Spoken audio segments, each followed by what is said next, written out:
പറഞ്ഞതുപോലെ പാകിസ്ഥാന്റെ ശ്രമങ്ങൾ എല്ലായിടത്തും നടന്നുകൊണ്ടിരിക്കുകയാണ്. ജമ്മു കശ്മീർ, ലഡാക്ക് മുതൽ ഗുജറാത്ത് വരെ എത്തിയിട്ടുണ്ട്. അവർ മിസൈൽ വഴി അടിക്കുന്നുണ്ട്, ഡ്രോൺസ് വഴിയും അടിക്കുന്നുണ്ട്. പക്ഷേ നമ്മൾ നോട്ട് ചെയ്യേണ്ട ഒരു കാര്യം, ഒരു ഒരു അവരുടെ ഒരു എഫേർട്ടും സക്സസ് ആയിട്ടില്ല. അതിനെ ഡിസ്ട്രോയ്, നശിപ്പിക്കാനുള്ള കഴിവ് നമ്മുടെ ഒരു ആന്റി എയർ ഡിഫൻസ് മെക്കാനിസത്തിന് കഴിഞ്ഞു. അത് ഇന്നലെ ഞാൻ പറഞ്ഞതുപോലെ നമ്മുടെ കംപ്ലീറ്റ് ബോർഡറിൽ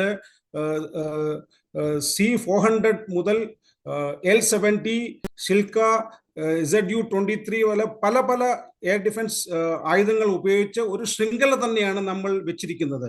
it's an integrated anti air defence mechanism.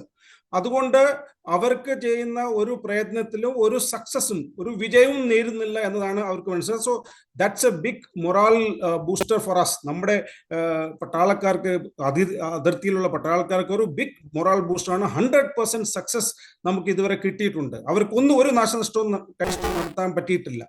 അവർ ചെയ്യുന്നത് ഷെൽ ആക്രമണത്തിൽ അതിർത്തിയിലുള്ള ഗ്രാമങ്ങളിൽ സിവിലിയൻ ആൾക്കാരെ എതിരെ വെക്കുമ്പോൾ കുറച്ച് നാശനഷ്ടം ഉണ്ടായിട്ടുണ്ട്. അതാണ് അവർക്ക് കിട്ടിയിട്ടുള്ള ആകെ ഉള്ള ഒരു വിക്ടറി.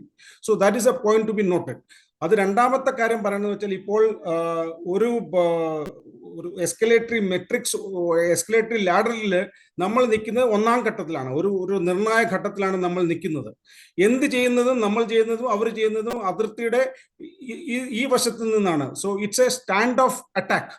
അല്ലാതെ അതിർത്തി കയറി ചെന്ന് നമ്മൾ ഇതുവരെ എയർക്രാഫ്റ്റ് ആയാലും ആർമി സോൾജേഴ്സ് ആയാലും അത് ചെയ്തിട്ടില്ല. So that's A stage which is ഒരു നിർണായക ഘട്ടമാണത്. ഇനി പാകിസ്ഥാൻ നടത്തിയ ആക്രമണത്തിൽ ഡൽഹിക്ക് വരെയും അമൃത്സറിന് വരെയും അവർ അയച്ചിട്ടുണ്ട്. പക്ഷെ സക്സസ് ആയിട്ടില്ല. അതിന് തിരിച്ചടിയായിട്ട് നമ്മൾ കൊടുക്കും. അതേ നാണയത്തിൽ തന്നെ 3, 4, 10 ഇരട്ടി വീരതയോടെ നമ്മൾ കൊടുക്കും. അത് it's A fact. We will do it. അത് എങ്ങനെയുള്ള ഒരു സ്ട്രാറ്റജിയാണ് നമുക്ക് വേണ്ടത്, അതിനുള്ള തീരുമാനമാണ് പ്രധാനമന്ത്രിയുടെ വസതിയിൽ ചേരുന്നത്. നമുക്ക് മനസ്സിലാവേണ്ടത്, പാകിസ്ഥാൻ പോലെ ഒരു രാഷ്ട്രമല്ല നമ്മൾ. We have A fully powerful executive.